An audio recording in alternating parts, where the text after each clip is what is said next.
And then there was some words that transpired, and he was basically saying, if in a year from now I'm single and you're single, maybe we can, hook up. Oh.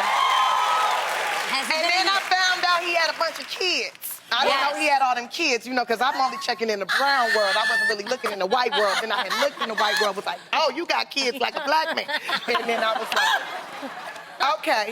Am I saying too much? No, but it's been a year. Yeah. It's been 2 years. Oh, 2 years. It's been 2 years, yeah. Okay. I want to be number one. I would like to be number one. So you know what you want? I know what I want. I only want to date men if they got kids. Their kids need to be in their 20s. Okay. So grown kids that don't, that don't potty really, training. Yeah. I don't want none of that. So if he or he needs to have no children. So then I'm number one. Okay. Gotcha. Okay. All right. Fair. Okay, here's the thing, though. You may not have time to even date or be riding bikes because you'd be busy right now, Miss Tiffany. That part. We heard that you picked up a new hobby. Tell us about this. So it's not really a hobby. It's a goal that I'm about to achieve and dominate in. Okay. Track and field. I used to do it in high school. I used to run track and field in high school. And then I had tore my meniscus, and I got my meniscus together. I didn't do no surgery. I just did physical therapy and started being able to run again. And I was like, I love this feeling. I want that back. And then I had saw that there's like these 90-year-old people competing in track and field events. And I was like, if they 90 and they can do it, I can take my fat ass out there and do it. So I've been training with Al Joyner's Olympic gold medal winner. Wow, that's serious. I'm dead serious, and I'm going to compete in a track and field event this summer. Tiffany. Oh my gosh. Yes. Cheers. We know you don't like to drink, but cheers. Okay. Yeah. Cheers. I'm going to be the first movie star. Black women, we always want to be the first one to do something. I'm gonna be the first movie star to compete in a track and field event. I'm here for that. I'm here for that. I can't wait. Okay, Tiffany. We all heard about your recent bat mitzvah, which was around the same time as your 40th birthday. We actually talked about it on the show. Same day. Yes, and in Judaism, a bat mitzvah is a coming-of-age celebration for girls when they're 13 years old. And it's a lot of work. So I have to ask, how important was that experience to you?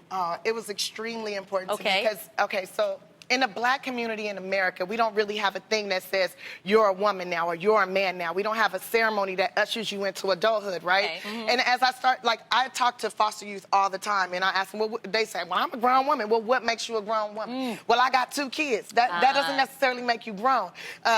Young men say, oh, I've been to jail twice. That doesn't make you grown. Right. What makes you grown is being able to take care of yourself, having the knowledge to do so, being able to accomplish, saying, hey, I got this thing, I'm going to accomplish this thing, and showing that you can achieve something, right? So to me, it was very important to, once I found out that my father is Jewish, and, I had to verify, check several times, and then I did the blood DNA work, and I was like, oh, okay, I'm actually a Hebrew, so I'm going to go ahead and do what it takes to achieve this. So I learned Hebrew. I did everything necessary. Right on your Star of David. Right.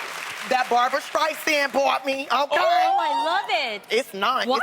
I wear it every day. That means it's real. It is. Are you fluent in Hebrew? I'm not extremely fluent in Hebrew. I'm like on a 1st to 2nd grade level. I would say 3rd grade level probably. Okay. I can read it and all that too. Yeah, that's why I did it. And I think it's important, and I actually enjoy it, and I've always been kind of attached to it. I've done over 500 bar mitzvahs as an energy producer. Oh, wow. From the time I was 16 till I was like 27. So I'm very familiar with all the music, all the traditions. Are you serious about this? Yeah. Oh, my God. That's amazing. That's good, Tiffany. I'm circumcised and everything. But there's a lot of African Jews out there, and it's sad that the world doesn't know that. But there's a lot of us that are of African descent.